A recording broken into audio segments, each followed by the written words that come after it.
To begin our presentations, we always like to acknowledge that Royal Roads University lives, learns, and works on the traditional lands of the Kusepsum and Lekwungen families. There has been a long, long history of teaching and learning on these lands. And we are very respectful and fortunate of our place within that now. Despite my wonderful Zoom background, I am not actually at Royal Roads University at the moment, as many of my colleagues on the call. Globally, we are facing some very turbulent and complex times. And for those of us working at Royal Roads, that has transitioned to working from home. So that means we may face some tech challenges that are new to everyone on the call today, but please pop your questions or concerns in the chat box, and any of the wonderful folks on today's session will be happy to help you. We recognize that many people all across the world are also experiencing significant changes and transitions in these extraordinary times. So if there's anything we can do at Royal Roads University to help, please let us know. We are here today to talk about the CAM approach, using conflict to leverage change. This topic fits within our programs of the Master of Arts in Conflict Analysis Management and the Graduate Diploma program as well. My name is Selena Kunar, and I am an Education Advisor here at Royal Roads University. And we are joined by Dr. Marnie Jull, the McCAM Program Head. Hi, Marnie, did you want to introduce yourselves? Hi, everybody. It's really great to be here. And I'm going to talk for a while about how we approach conflict and the graduate program. But I want to actually start with why we would even start with studying conflict in the first place. So do you want to do that, Selena, or would you like me to just have done an introduction of who I am and my background? If you don't mind letting us know who you are and a little bit about your background, yeah, we'll go over the agenda and we can highlight when we'll be moving into that information shortly. So I was a working professional for many, many years, and then I became a scholar. So I got my PhD 5 years ago from Carleton University, and I worked in the public service. I was a private consultant in mediation and complex organizational conflicts. I have an international background as well. I've worked in Thailand and in Australia and the United States. And I'm really interested in developing an innovative approach to conflict analysis and management called the insight approach, which I'll tell you a little bit about in the midst of all of the other information around conflict that we'll talk about today. Wonderful. Thanks so much, Marnie. To continue, we are joined by some wonderful support members.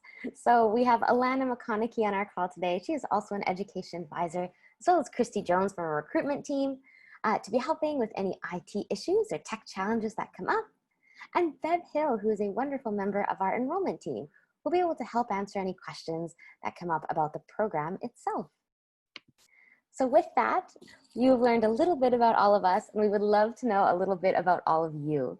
So if you feel comfortable in the chat box, letting us know where you're joining us from, what sector are you currently in, and perhaps what brought you to the webinar today. While we have those introductions coming in, I'll highlight how we're going to spend the rest of our time together today.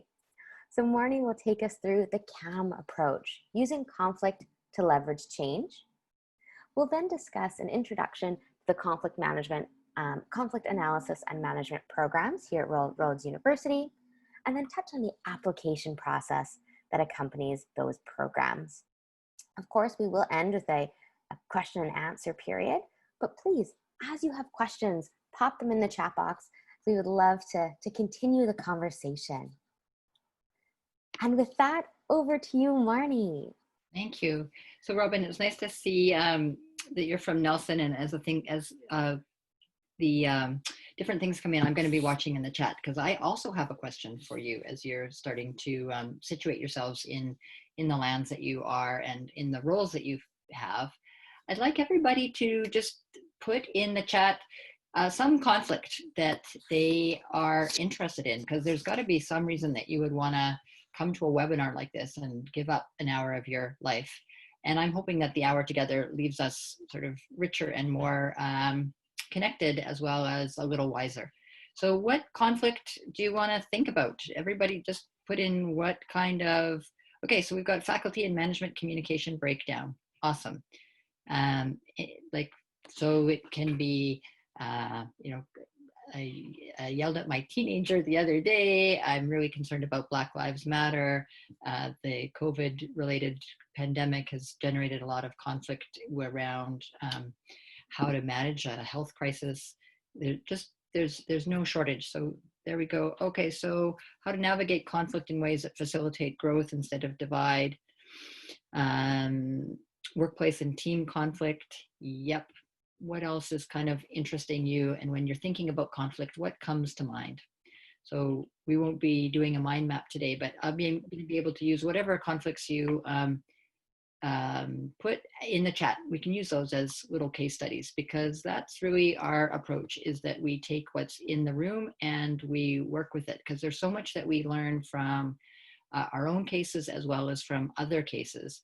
And then we use the theoretical tools that are offered by the academics who have studied this for a while within their context, and then we apply it to ours. And then we work from our cases and work backward to develop theory. So that theory to practice is so integral to how we think and teach and learn about conflict. Student affairs. Yeah, there's a lot of student affairs people in the cohort that is just come up now. There's no shortage of conflict in student affairs life. And not only that there's conflict within the administration, but also for students amongst themselves. And so Laurie's interested in the factors that contribute around systems and relationship and assumptions. Joan identifies different perspectives. And so we're going to talk about that very soon. And then we have different values and different cultural ways of communicating. So there's different, so we see in this chat, there's different ideas about what the causes of conflict are, and then specific conflicts that get manifested in that. We'll talk fairly quickly about the way that we understand conflict will really tends to inform the way that we practice or intervene in conflict. So let's go to the next slide and I'll give you some examples. So many of you have probably heard about Getting to Yes, where Fisher and Urey talk about incompatible goals. And the story that they often tell is that if you have a lemon and you have two people fighting over the lemon, one person they're trying to decide are they who gets the lemon. So a compromise mode would be, let's cut the lemon in half and each person gets half. And in that way, both parties lose, because I want the lemon for a drink for my sore throat, and Selena wants the lemon the lemon peel to make some zest for her cake. And so the typical approach in an interest-based way is we look at what the interests are under the positions. So my position is I want the lemon, but my interest is to make a warm drink. For Selena, she wants the zest for the icing, and she thought she wanted the whole lemon as well. I'm just also attuned to the chat because the mask versus anti-mask conflict is an awesome one. I can use that one and we'll come back to it. So the problem that we've identified with that interest-based approach, which is still used largely in legal disputes and in other kinds of sports disputes, often in environmental, the interest-based approach is significant and important. However, in many instances, Selena and I are not only fighting about the lemon. It's the way that she asked for the lemon really annoys me. Like, who does she think she is by asking for the lemon in that way? If I don't get the lemon, I've got a really sore throat. Does she not care about my sore throat? Meanwhile, for Selena, she's like, wow, like Marnie totally shut down when I asked her for the lemon. Like, that's not how friends should interact with each other. I'm just asking for a lemon for my bake sale. She knows how important this bake sale is. This is like, I promised my mother I was going to do this for her. So it's those kinds of stories which are far more complex. They're driven by values. They're also driven by our narratives, and they're driven in our interactions with each other. So Marshall Rosenberg in 2003 talked about nonviolent communication, which again has been a big sort of theme within popular conflict culture. And the unmet needs then is what he identifies as what's driven conflict. And this also goes back to John Burton, another prominent scholar who's connected to the School of Conflict Analysis and Resolution in Washington, DC, a very prominent one. It's not only unmet needs though that generates conflict, because I have a ton of needs that are often not met, which might not mean that Selena and I are in conflict. So that I have a need to do if we had 4 lemons, we wouldn't be in conflict. So I have a need for a lemon, and so does she. So when we meet the needs, that's not a conflict. If we had no lemon as well, that need is not met, but it doesn't necessarily mean that we're going to be in a conflict with each other. There's a relational dynamic to conflict that we really need to attend to. And more importantly, there's a threat that's attached with the not getting the lemon that really is the core of conflict behavior, as I've come to understand it. So this decision to defend against threat that my colleagues Ken Melchin and Cheryl Picard wrote about in 2008 is what an area that I'm really interested in exploring, is that the way Selena has asked me for the lemon generates a sense of threat in me. I have a personal sense of diminishment that she didn't act respectfully to me. I'm worried about my own sore throat. I have judgments about how she doesn't care about my sore throat. And why do we have only one stupid lemon anyway? What was like, why was there only one lemon in the store? There's a systemic aspect to this. And so there's multiple layers over what seems like a fairly straightforward interest-based negotiation. Let's go to the next slide. So, as I said before, like how we understand how conflict arises really informs what we think we should do about it. So if we understand conflict to be this incompatible goals, we'll seek to identify the underlying interests, my lemon drink and Selena's icing, and we're trying to identify win-win. We're trying to optimize those solutions. As I've said before, sometimes that means it could chop the lemon, or it means that we divide the lemon up. But if I've sort of left this, I've got my lemon, but I'm left with these bitter feelings towards Selena, we haven't really done the win-win that could optimize the overall solution. So there's some limitations to that interest-based approach that have been identified. When we look at unmet needs as the source of conflict, then what we are looking for is recognizing and expressing needs, and so that we're looking to satisfy those needs, and that would be the way that we would address the conflict. With the insight approach, that what we try and do is address the threat. Is like, okay, so Selena, I noticed through your conflict behavior of raising your voice that there was something that I said that really annoyed you in the way that I asked for the lemon. She says, and Marnie, I noticed the way that you shut down. What was going on for you? I'm worried about my throat. You're worried about your bake sale. So it's the addressing of the threat and that decision to defend that is explored through the insight approach, noticing the defend behaviors and exploring the threat so that new possibilities can emerge. So let's go to the next slide. The other thing that is we talk more about now in the conflict resolution field is we don't really like the word conflict resolution, because if you think about it, how many conflicts are actually like resolved? Not many. Unless you have some kind of agreement or some sort of formal dispute. The dispute itself is addressed, but it may not be that the underlying conflict is really resolved. So I'm wondering if you can think of some examples of this where there's patterns that go on even when specific disputes have been addressed. So if you want to put those into the chat, you can keep thinking about that. And also I'm really open, as you can tell, to answering questions. So please keep asking, and I'd love to have a discussion for people who want to turn on their video so that it doesn't feel like we're so much in our kind of little Zoom bubble. It's really great to see people and engage with them. So if we're talking instead about building conflict capacity rather than coming to a resolution, it opens up a whole bunch of space to be able to tolerate discomfort, to be able to sit with the tension and not act defensively, to be able to maintain curiosity in the face of threat. And that threat can be real, and it can also be more interpreted, a question of interpretation. Because I think the problem as well with the idea of conflict resolution is that it somehow positions conflict to be bad, and something that is so evident from the Black Lives Matter movement, from the Me Too movement, is that conflict can be the most conscientious and the most righteous thing to be doing. But when we think about it only as resolution, then there's a way that it's positioned that somehow conflict is negative. And of course, like, nobody really likes conflict. We choose conflict because there are no other choices that seem to be available to us. So that we engage in conflict behavior when there's something that is more significant to us in the defending of it than in the the engagement with the threat that we face. So again, please, so then addressing conflict when power dynamics are involved. Absolutely. So that's an example of sometimes when there's conflict that may have appeared to be resolved on the surface, and yet when the power dynamics continue to be simmering below the surface, as we've seen time and time again with the Black Lives Matter, that the immediate solutions don't really address what are really systemic inequalities. So the ability to maintain curiosity in the face of threat, to be able to even engage conscientiously in conflict, and to be able to seek to discover new possibilities for action.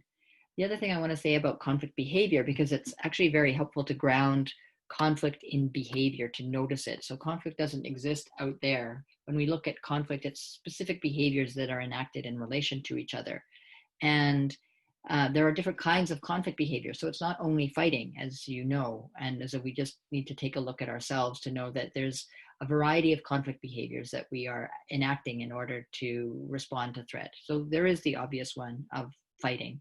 Then there's also fleeing, that avoidance, and there's freezing, where there's no capacity to react. There's just a frozen, that sense that some people have of like not being able to respond to emails. That's a kind of a conflict behavior if you're just frozen or so overwhelmed that there's no movement possible. Or fawning, and that's been one that's really been an interesting one to explore more, because that overly friendly gesture, like for someone who's getting a parking ticket from a bylaw officer, the going over and being overly friendly, the somewhat more active defense behavior in that hoping to ingratiate one in the other's eyes to be able to diminish threat. So being able to notice, to be able to engage more curiously with conflict, and then to be able to discover new possibilities than the more truncated conflict behavior. That's what we mean when we're talking about conflict capacity. Let's go to the next slide. So change making. It's been very true. We'll just go back. Yeah, change making. So people don't resist change, they resist being changed. So just from like the tiny bit that I've told you, why do people resist being changed? Let's just put that into the chat. If there's anything that you want to say about why do people resist being changed? If you think to your own experience, or to anyone who's had any encounters with a teenager, or to, if you think about other kinds of compliance issues, why do people, so thanks, Robin. Yeah, there we go with, Bosnia, power and balances within workplaces. Absolutely, when there's a sense of things haven't been resolved. There's a loss of power, resist being changed. Thanks, Alana, and Laurie as well. That they don't think that they need to change. Absolutely. Why do I need to change if there's nothing wrong with what's going on? People need to understand and share the valuing around what change needs to happen. Christy, it makes you question what you think is true about yourself. If there's a sense of being changed not through choice, but through other people's decision. And Robin, thanks for bringing in the V word, the vulnerability word. So we resist change when we feel vulnerable and don't feel like we're good enough the way we are. Absolutely. So there's a sense of I'm going to resist rather than engage. And so just from the 5 minutes that we've had together, we know that people engage in resistance. That's a conflict behavior, and they're defending against some kind of threat. So being able to ask, what's the threat, is one of the most useful questions to ask. And that's the question that you ask inside of yourself. You don't ask it to others because they're not necessarily going to be able to respond. So to be able to ask, what's concerning you about that? What are you worried about? What did you hear me say that seems to be so upsetting to you? Those kinds of questions are your golden questions to be able to open up the other person's response.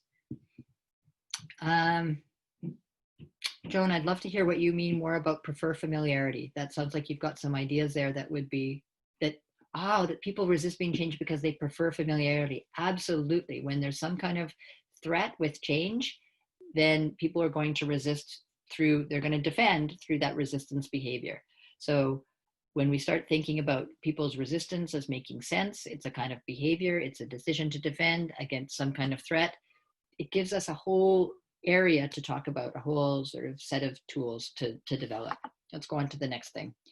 The other sort of key nugget around conflict, and I can talk about it for years, as you can imagine, is about how we don't ever have even a conflict between Selena and I about an orange. It doesn't happen just within us as two individuals. That we're situated within this system, and so as colleagues, we're situated within these different roles within Royal Roads. And so she could think of like, oh, those faculty, they're so entitled. They always think that they can get what they want. This is my lemon. And I can be thinking, oh, Selena, like I know that she, in the role as education advisor, they never take faculty very seriously and they want to push us around all the time. So I have this idea about who Selena is based on her role, where we may not know anything about each other, but we're situated in these roles which have meaning. And then there's also whether we're walking on the street as a pedestrian or whether we're engaged in the family, we're never just isolated individuals, which takes us into the very interesting question about the mask and not mask. I'm really interested about where you think some of the causes might be of that mask, anti-mask.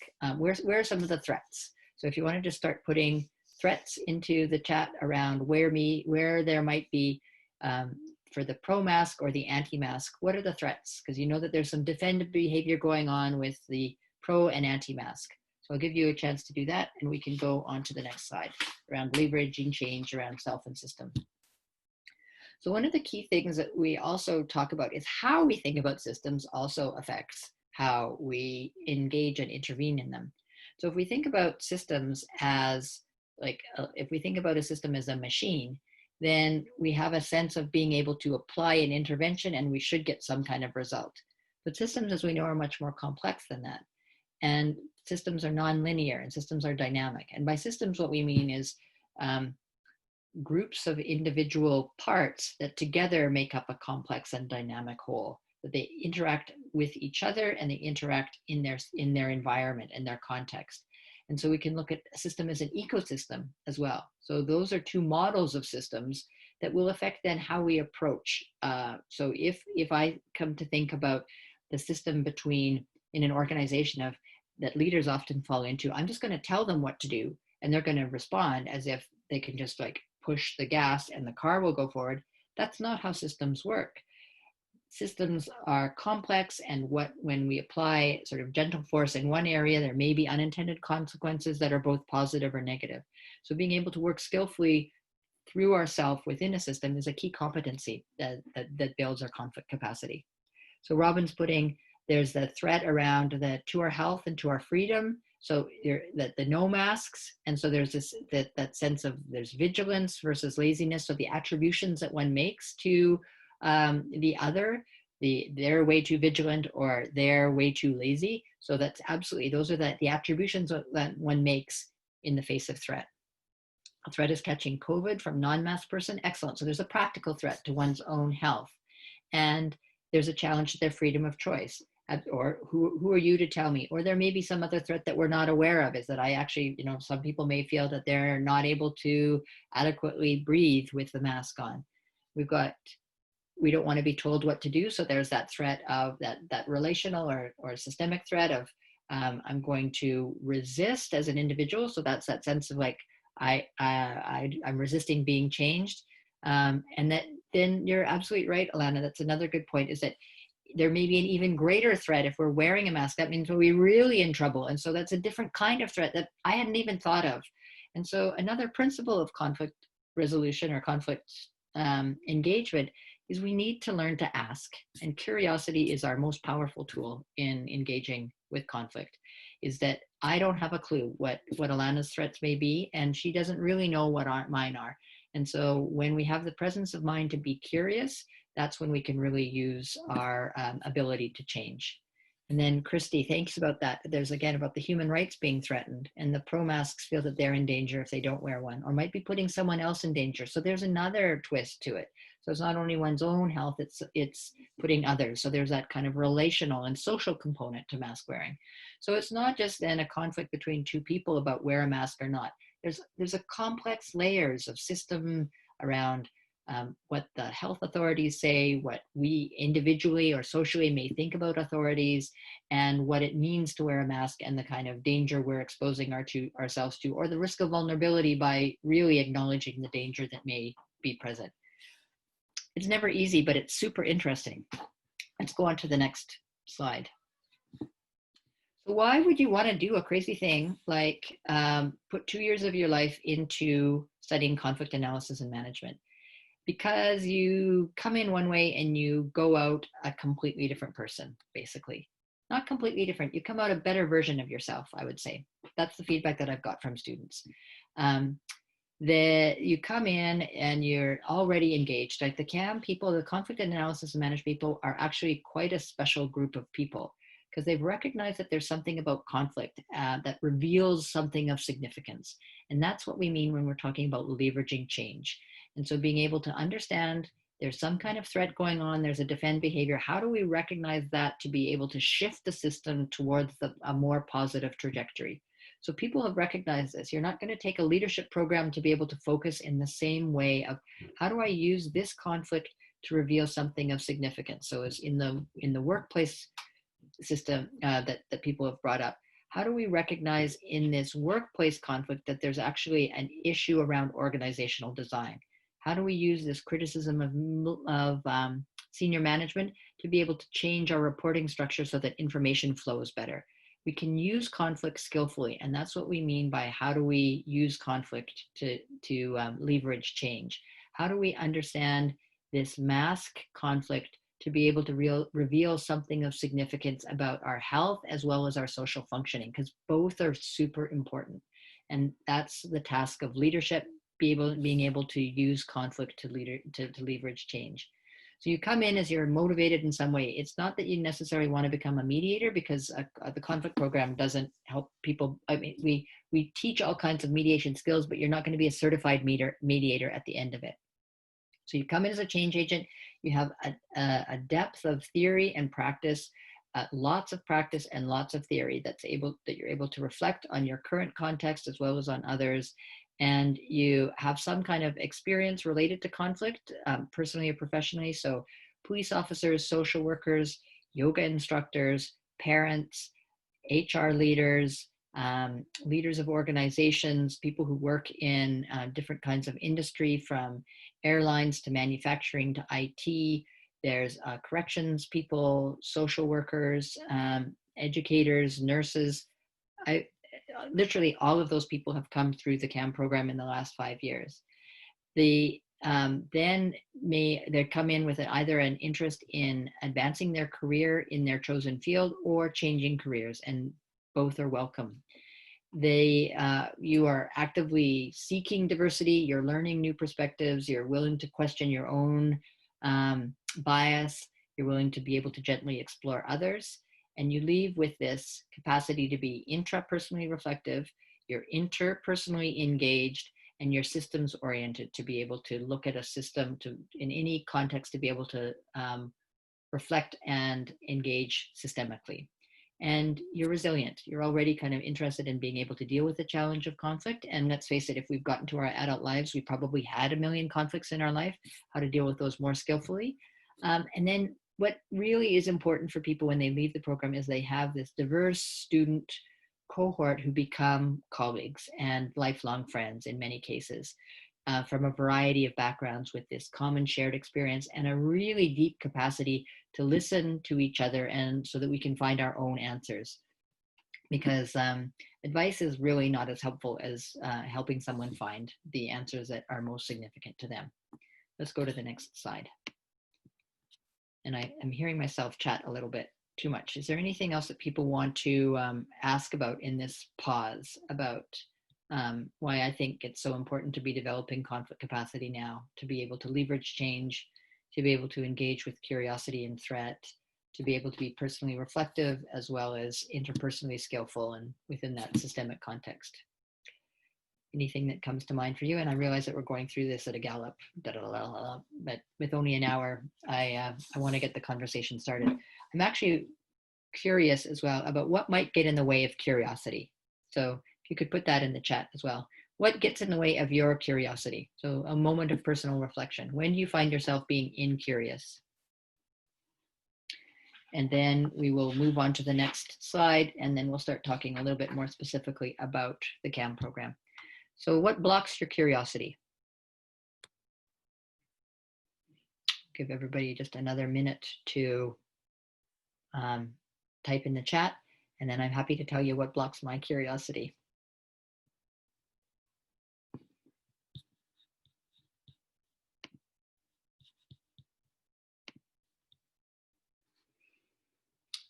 Yeah, so Robin, thank you for that. Okay, so sometimes we don't want to be curious because it may make us look more vulnerable or stupid. Absolutely, the whole fear of stupid and dumb is like a significant threat, that sense of vulnerability. Sometimes it feels like, as Robin's pointed out, that we need to get things done. I don't have time to be curious. And certainly when I'm trying to get my 6-year-old out the door, I'm much less curious than when we have all the space and time in the world. Sometimes my own opinions, I don't need to be curious because I already know. Laurie, that's very true. That blocks curiosity. And when our own triggers erupt, there's so many times when we have a sense of what we know to be true blocks our curiosity and being able to see somebody on their own terms. And sometimes, yeah, our own biases, or even when we do have a certain area of content expertise, then we become less curious about what others may know or experience. The fear of making a mistake, because somehow in some cultures, the asking a question may seem to be intrusive, certainly in Indigenous cultures. From the feedback that I've got from Indigenous students, questioning an elder is seen to be very disrespectful.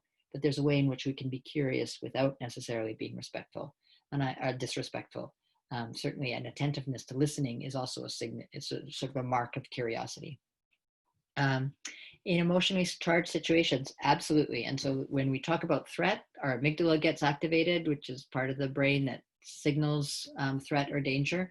And so it becomes very difficult to be curious because we're in the space of fight or flight. The cortisol has been released, and we're curious about a very limited number of things, like how do I win, make myself safe, get away, or be hidden so no one can see me. And absolutely, Christy, when I teach mediators all the time, and asking the wrong question is one of the things that really makes people like not be able to even ask, like being able to use their genuine curiosity, is that they're not wanting to offend, or they're wanting to frame it in such a way.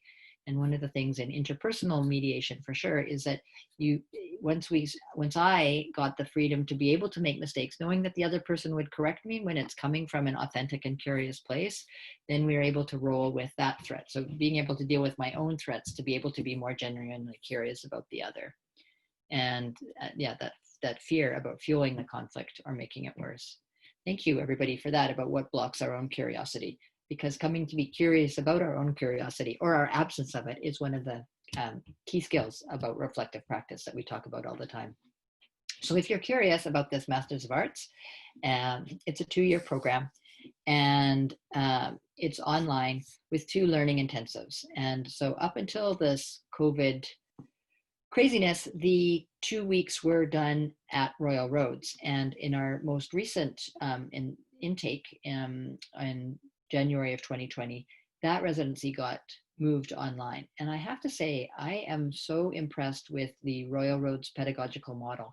We've been teaching online for a long, long time, so we know how to teach online. We design for online learning, and more than any university I've been to, we have these amazing supports of instructional designers and IT support. So this wasn't like an ordinary university where you get the sort of the boring lecturer standing at the front of the room now turns into the boring Zoom meeting sort of doing the lecture. Is that we design for this cohort learning, we design for small groups, we design for personal reflection, and we design for the large group interaction in short and manageable chunks. So that in that first residency, which was online, people were wanting to meet socially and they were really engaged. I didn't instruct the first residency course, but I marked the papers because I wanted to make sure. I'm the program head. This is something else I didn't introduce myself. I'm the program head of the conflict analysis and management program. So I wanted to make sure that I'd marked the papers so that I could see what the learning outcomes, what the variation in learning outcomes might be. And I was very impressed that the learning outcomes have remained the same, even through an online residency, that students' engagement with the material and ability to express and write was the same as if they'd been face-to-face. So there's a significant sophistication of design in our online process. If you come into the program, you have 3 choices to finish. You can you can do a thesis, which is pursuing your own research. You can do courses. So there's 3 electives and then a capstone paper. Or you can do an internship for those people who want to explore other career paths to take them into a different sector. And there's amazing stories of people who have changed from a not-for-profit into government, who have changed from government into a policing sector and civilian relations, from people who have moved their careers to their next level and been commended for that, people who have been able to get promotions because of having a master's degree specifically with the competencies. And the amount of the people who work in the conflict field that I've met personally from Royal Roads have shifted from like realtor to funeral director. It's astonishing how people have recognized the importance of conflict skills as like crucial to any of the interactions within workplaces, organizations, and systems. So in terms of employability, the Masters of Conflict Analysis and Management it's a hugely employable and transferable skill, because most job interviews talk about some kind of conflict competency, tell us about what kind of, how you would handle a particular conflict, because conflict, let's face it, is everywhere. The graduate diploma is a 1-year program. So instead of the 2-year master's, the graduate program is the same one, but it's the first year. So people can come in thinking that they want to do the graduate diploma and then decide to take a second year, or they might come in I'm in for 2 years and then realize, life has changed. I'm going to just graduate with the 1 year. So it's very flexible in terms of how we approach our learning. So we can go to the next slide. Great question from Nicole about, do you help students set up internships or are responsible for finding their own? That's a question of both. So there's a lot of preparation with taking a course, internship course about how to find internships. But really we found that students do best when they find their own, that rather than having like a limited menu, it's much better for students to find their own internships. And we're not a co-op program, so we don't have that co-op setup, so that students are able to, so there's examples of people who have done co-ops or people who have worked in the Department of National Defense Conflict Analysis Center, people who've gone to Ottawa from Montreal. So a teacher who went to Montreal, teacher in Montreal went to Ottawa to work in the Department of Indigenous Affairs. Other people who have done more global internships, and those are actually still happening even virtually. There are people who've been able to organize virtual internships. So don't feel limited at all by that if you're wondering about sort of what's happening virtually.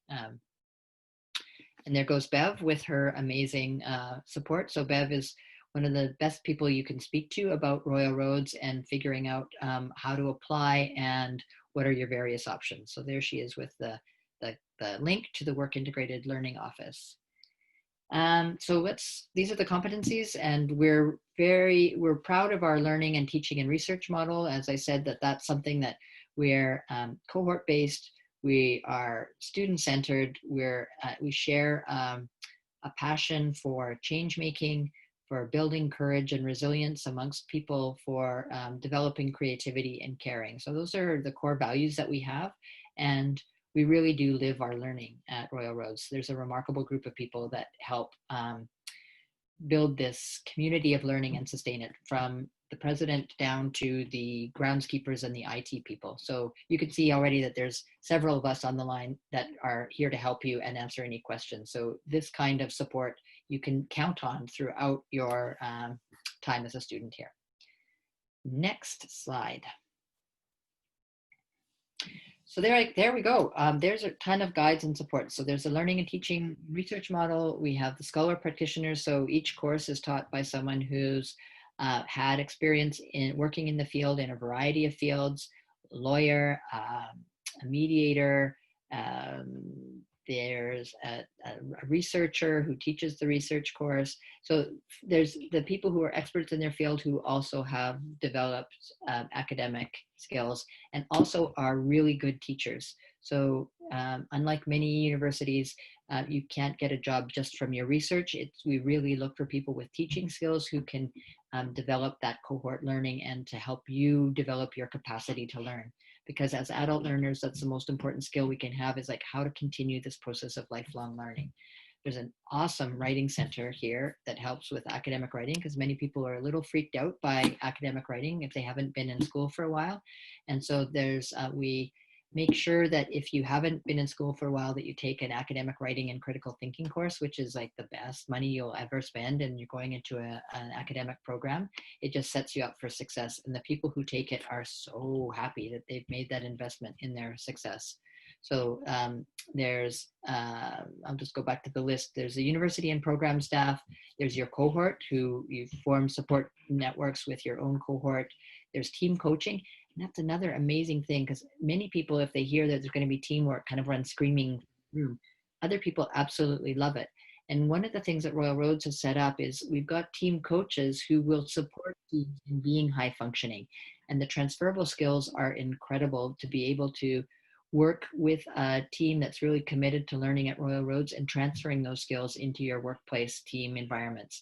I can't tell you the number of people who've said how valuable it has been to work in those teams, to work through conflict as well as to work through that sort of high performing team, because there's opportunities to work with both here. So there's team coaching, there's also academic coaching. And for people who have encountered life challenges, there's also a personal counseling as well, and that people can access. There's financial aid, and there's an extensive alumni network, and a library. So we'll go on, but there's no shortage of supports to help you succeed in your academic aspirations. So here we have Heidi, who graduated in 2015 in her fancy military uniform, and she just sums it up. I learned to think critically when entering an organization and ask the right kind of questions, as well as the importance of minimizing my own bias and forming my own opinion. So those key principles about curiosity, about creativity, about thinking interpersonally while engaging interpersonally while thinking systemically, and being able to use curiosity as that lever for change making. So it sums it up. Well, let's go to the next slide. So there's the references. That's just to show you how smart I am, and that this is like part of the academic life that you're entering in. What I found really helpful, and we really do pay attention to Indigenous ways of knowing and being, and continually to learn more as we can, that being able to acknowledge where our teachings come from is a really important skill. And so these are some of the teachings that I've received, and that we continue to find ways of being able to cite the kind of lifelong learning that Indigenous students rely on for conveying their oral traditions and their oral knowledges. So there's ways in the Writing Center has developed a guide for Indigenous students to be able to think about other ways of telling their stories through the metaphors that they use. And one of the really cool things about that is that I've got a lot of learning from that guide as well, so that we're really working to engage with Indigenous ways of knowing and being able to connect those to our own past and our own histories, to be able to move forward within this reconciliation context in a way that enriches everybody involved, and certainly contributes towards the justice that's really needed in those relationships. Let's go to the next slide. This is time for you again. Robin asks another excellent question. The graduate diploma, how many hours a week are required? So Robin, the wishy-washy question, the kind of politician question, is it all depends. And so the courses are designed roughly to 11 hours of work for reading, answering assignments, doing team meetings, there's sort of the variety roughly. So some people on some weeks will take like 6, and sometimes people will take 15. It depends. Sometimes people download their readings and listen to them in the car. Does that count? When it's time for a paper, some people will do like 1 draft the night before and it shows. Some other people will do 4 or 5 drafts. So it really depends on you, but it's that kind of rough 11 hours a week. And so it's to think about it as like sort of a part-time job, and people need to clear that time in their space, because it's not really something you can do off the corner of your desk. When is the new intake? We will come to that very soon, but you can apply August 31st up to August 31st, and the new intake starts January 2021. And do we prioritize BC applicants or all Canadian applicants considered equally? All Canadian applicants are considered equally, and even international can be somewhat more challenging, but all are welcomed based on, well, we'll get to the how to apply. Let's just do one more slide and then I can get onto that. Are you ready?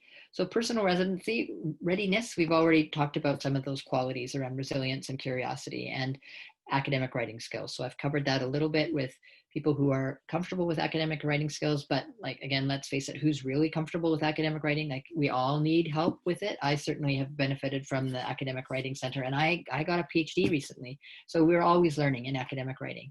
People, when they're accepted into the program, sometimes feel like, oh, I'm not as smart as those people, or I'm not as experienced. So if you are accepted, you are welcome. The thing that you need to think about in preparing is, have you got space at work so that they know that you'll need 2 weeks off to do these learning intensives once a year? So if you're doing the MA, you'll need 2 weeks in April, and then the following year, 2 weeks in March. Family, so being able to, some people find it really wonderful to do their own homework on the same kitchen table that their kids are doing homework, and being able to model that kind of conscientiousness. Other kinds of community roles that you have, it really is a substantial commitment in your own learning and development that needs to be taken seriously. And then there's financial, because it's not cheap to do a master's, and you're not able to do another job if you're also focused on your master's. So financially, work, emotionally, you need to be in a fairly strong and stable place to be able to take on the challenges. And also to think about what the cost of letting go of some of your downtime will be, because people who have very busy lives that need a lot of downtime find that taking in a master's adds an extra layer of stress that they just need to be prepared for. And then the benefits that they get is the strong social network. They get that love of learning. They get the sense of being able to deal more skillfully with the people who have annoyed them forever. They have a chance of being able to be more useful in their work environment. And there is a sense of, like, people get smarter when they do this work, and you just find that level of being able to critically engage with problems and with ideas is just another lifelong competency that is really worth the investment. So you can learn more about the conflict analysis and conflict analysis and management program by talking to me or Bev or any of the other fine people here. So let's go to the next thing. And Selena, do you want to take it over from here, or would you like me to keep going? I'm happy to take over here, but I imagine we'll swing back to you right after this to answer more questions, Marnie, if that works for you. Wonderful. So yes, how to apply. We have two standard admissions models here at Railroads. The first being our standard admissions. So this is for folks who have a 4-year or comparable undergraduate degree in a related or relevant field, with a minimum GPA of a B+ from a recognized post-secondary institution. As we go through this slide, you may see the little star, the asterisk, and that notes that on our website, you can find more information, in this case, for what related field could constitute. Our website is a wonderful resource for this whole application process that we're touching on now. So you'll hear me refer to it quite often as we go through these slides. So next, flexible admissions. Flexible admissions highlights Railroad's dedication to knowing not only your academic background, your professional background, your personal background, all the things that have come together to make you you, because that is what we are interested in helping develop through your studies at our university. So for flexible admissions, this is for applicants who may not have an undergraduate degree, who would then require 10 years of work experience with a minimum of 2 years of relevant professional experience in a leadership or management position, or an equivalent combination of education and experience. For those applicants that do meet the degree requirement, but not the GPA requirement, you're required to have a minimum of 5 years of relevant professional work experience. And as mentioned by Marnie, we encourage all of our applicants, but in particular those coming through our flexible admissions model, to complete the academic writing and critical thinking course several weeks prior to starting the program and obtaining a B+. We're fortunate that this course is so loved at our university that we're able to offer it, I believe, once a month. So there should be an offering available to you at a time that works best for you. But if you have any questions about that program, please reach out, Bev being the best point of contact, and she'll be able to provide you with some more information. So the application process itself, the process begins with an online application that includes a fee of $123.81. Once that application is in, we then look for some supporting documents. For example, official transcripts, official meaning that they do need to arrive at our institution sealed, a personal statement. Our website has a wonderful tips and tricks and some guiding questions as to what should be included in this personal statement. 2 letters of reference. Our website outlines who your referees should be and how they can submit their letters of reference to our university. And finally, the structured resume. And again, the handy dandy website has some information about how you can structure your resume to ensure that all of your achievements shine bright. Upcoming intakes. So as Marnie mentioned, we are just around the corner to one of our application deadlines. So for the 2021 start date, January 11th, 2021 to be specific, the application deadline is August 31st, 2020. So be sure to get the online application in before August 31st and start working away on those supporting documents. Here's a great time to note that the supporting documents do not need to come in a complete, pretty package. Send them on in. Once your online application is in, there's a wonderfully user-friendly portal where you can see as your documents come in and our university receives them, you get the little check mark to keep you up to date with your progress in completing your application. If you're looking a little bit further out, we have our next program intake beginning January 10th, 2022. Putting its application deadline at August 31st, 2021. With this program and all others on our campus, we accept applications on a rolling basis. So that means we're not actually waiting until this August 31st, 2020 to look at the applications amongst one another. As your application comes in and your supporting documents, we're able to adjudicate your file and let you know about the seat in your program in a few weeks. So if there is an intake that you're interested in, we recommend starting sooner than later on getting that online application in and some supporting documents, as programs can fill up if it's a preferential time of year for some folks. Financial aid. As Marnie mentioned, financial aid is a critical component to the planning process for undergoing continued education. We have a wonderful financial aid and awards office here on our campus, equipped with specialists who have their fingertips on not only internal resources, but external resources that could be available to you as well. So in our follow-up message, we'll make sure to include their website, their email address, but here you can have their direct phone lines as well as a toll-free number. And that's because we really encourage all of our students to connect with the financial aid office. There is a significant amount of aid that goes unclaimed each year. And that's a shame. So we really like to highlight that these supports are here, and we have a whole team of people on our campus eager to connect you what could be good for you. Enrollment services. So Bev, as you can see in our chat box with all of her answers, is a beautiful example of the enrollment team here on our campus that can answer any questions you have about this program or any others that we offer.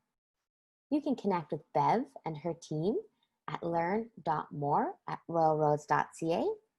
And if you're joining us internationally, you can connect with our international team at learn.more.international@royalroads.ca. So that has brought us to the end of the webinar, but the start of our final question and answer period for today. For the corner of my eye, I can see the chat box is alive and well.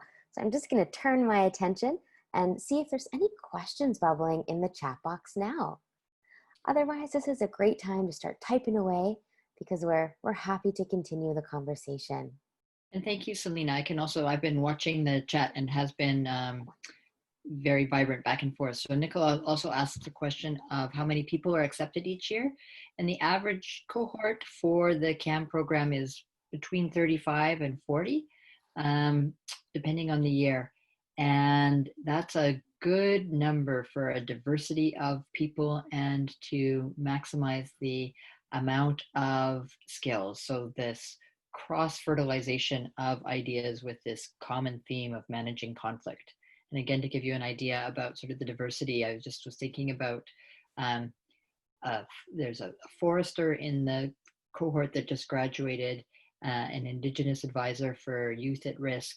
As I said before, lots of student services people and city councilor. There's people from the East Coast, Northwest Territories, Ontario, Canada, from BC, also from the US, and there's often international students as well who most likely have relocated to Canada, but from Sudan or Nigeria or Zimbabwe. There's been students who have been from the Middle East as well, and from Europe. So there's a range of students who come with varying backgrounds. So another good question from Robin about how much practice is involved in the training. So because it is an academic program, it's a master's, it's not like going to, in BC, we have the Justice Institute, where it's more specifically mediation training. But the benefit of the intensive learning is because it is about skills and getting the feedback on curious questioning, and there's skill development throughout, and there's different kinds of skills. So there's research skills as well as conflict engagement skills. And so you do get direct feedback, but it's not as much as it would be if you're getting a training on specifically on mediation training.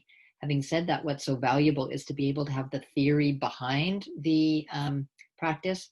And so I've been at trainings where they say you should ask an open question rather than a closed question.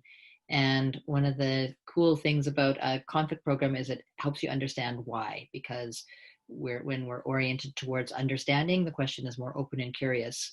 Closed questions can actually be useful. Did you understand? That's a good closed question. So it's not only an open and closed question, it's the kind of questions that we're asking. So there's more precision with theory and in a master's program. So happy to keep on that conversation if you'd like to contact me more directly. So Laurie is heading off. So Laurie, thank you. That was great to have you there and be so engaged. Marnie, it looks like we have another question. Do you purposely choose people from diverse sectors? Great question. So people are expected to come with a commitment and interest in diversity, and that's just part of how people end up in the program related to conflict. And so we do look for life experience. We look for academic experience. We look for on your personal statement. We look for readiness to engage in an academic program. And so, although the academic background is important, as Selena said, we really do we do a holistic evaluation based on your career and your aspirations. So that the people come from the diverse sectors because they recognize the importance of conflict, and conflict happens in all the different sectors. So that's how it comes. Some years are more weighted to certain sectors than others. It just really depends on whose interest and where the recruitment teams have been sometimes, and also what happens almost randomly to have these groups of people who have more affinity for, like, student services. This year there was a lot of police officers. A few years ago, that just is sort of how the cohort flavor gets shaped. Thank you so much, Marnie. I see a wonderful exchange in the chat box. I just want to highlight for those who will be watching the recording later. So Christy had asked a great question. Did you say it's not possible to maintain full-time employment while doing the program, or it really depends person to person? Both Bev and Barney had provided some answers. So from Bev, this program is designed for people working full-time jobs. So as long as you can dedicate the 11 to 15 hours per week per course, you should be fine. And then for Marnie, it's very possible to maintain full-time employment. Most of our students do. It's just that students need to be aware that there will be times when you're busy evenings and weekends. Some employers are happy to give extra time for students to do their studies. It all depends. Thanks for the great question, Christy. And I think that may have brought us to the end of the Q&A for now. And I say for now because I'm sure there's so much bubbling for those who joined us live today, and then for those who are watching the recording as well. So please connect with myself, Marnie, Bev, with any questions that come up for you. We will be sending out a follow-up message to all registrants, so you're welcome to hit reply with any questions you have, and we'll make sure those get to the appropriate contacts. So once again, a big thank you to everyone watching. We hope you have a great morning, afternoon, evening, depending on when you're watching this recording as well. Thank you so much, everyone. Bye-bye.